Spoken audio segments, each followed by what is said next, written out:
రెండవ రాజులు 20వ అధ్యాయము.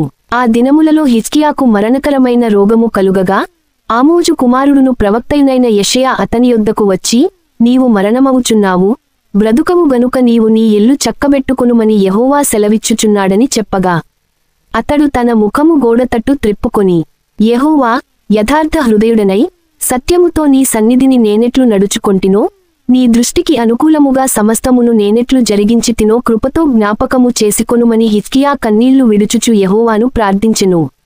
యెషయా నడిమిశాలలో నుండి అవతలకు వెళ్ళకమునుపే యెహోవా వాక్కు అతనికి ప్రత్యక్షమై ఈలాగు సెలవిచ్చెను. నీవు తిరిగి నా ప్రజలకు అధిపతి అయిన హిజ్కియా యొద్దకు పోయి అతనితో ఇట్లనుము, నీ పితరుడైన దావీదునకు దేవుడగు యెహోవా నీకు సెలవిచ్చున్నదేమనగా, నీవు కన్నీళ్లు విడుచుట చూచితిని, నీ ప్రార్థన నేనంగీకరించియున్నాను, నేను నిన్ను బాగుచేసెదను, 3వ దినమున నీవు యెహోవా మందిరమునకు ఎక్కిపోవుదువు.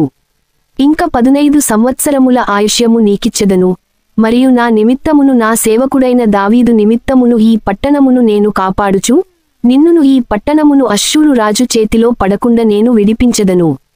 పిమ్మట యెషయా అంజూరపు పండ్ల ముద్ద తెప్పించుడని చెప్పగా వారు దాని తెచ్చి కురుపు మీద వేసిన తరువాత అతడు బాగుపడెను. యెహోవా నన్ను స్వస్థపరచుననుటకును, నేను 3వ దినమున ఆయన మందిరమునకు ఎక్కిపోవుదుననుటకును సూచన ఏదని హిజ్కియా యెషయాను అడుగగా యెషయా ఇట్లనెను, తాను సెలవిచ్చిన మాట యెహోవా నెరవేర్చుననుటకు ఆయన దయచేసిన సూచన ఏదనగా, నీడ 10 మెట్లు ముందుకు నడిచెనుగదా, అది 10 మెట్లు వెనుకకు నడిచిన ఎడల అవునా? అందుకు హిజ్కియా ఇట్లనెను, నీడ 10 మెట్లు ముందరికి నడుచుట అల్పము గాని నీడ 10 గడులు వెనుకకు నడుచుట చాలును. ప్రవక్తయగు యెషయా యెహోవాను ప్రార్థింపగా ఆయన ఆహాజు గడియారపు పలక మీద 10 మెట్లు ముందరికి నడిచిన నీడ 10 మెట్లు వెనుకకు తిరిగి పోవునట్లు చేసెను. ఆ కాలమందు బబులోను రాజును బలదాను కుమారుడునైన బెరోదగ్బలదాను హిజ్కియా రోగియయుండిన సంగతి విని పత్రికలను కానుకను అతని యొద్దకు పంపగా, హిజ్కియా దూతలు వచ్చిన మాట విని వారిని లోపలికి రప్పించి, తన నగరునందేమి రాజ్యమందేమి కలిగిన సమస్త వస్తువులలో దేనిని మరుగుచేయక తన పదార్థములు గల కొట్టును, వెండి బంగారములను, గంధవర్గములను, పరిమళ తైలమును, ఆయుధశాలను, తన పదార్థములలోనున్న సమస్తమును వారికి చూపించెను. పిమ్మట ప్రవక్తయైన యెషయా రాజైన హిజ్కియా యొద్దకు వచ్చి, ఆ మనుష్యులు ఏమనిరి, నీ యొద్దకు ఎక్కడ నుండి వచ్చిరి అని అడుగగా హిజ్కియా, బబులోనను దూరదేశము నుండి వారు వచ్చి యున్నారని చెప్పెను.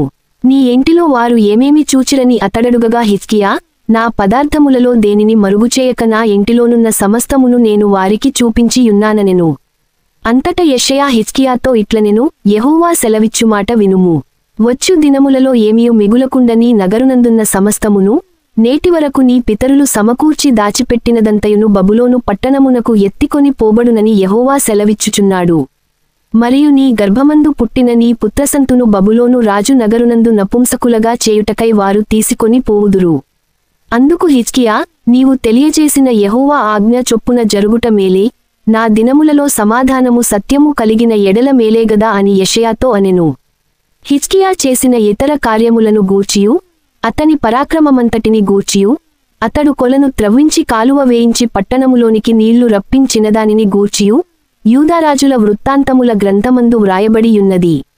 హిజ్కియా తన పితరులతో కూడా నిద్రించగా అతని కుమారుడైన మనష్షే అతనికి మారుగా రాజాయెను.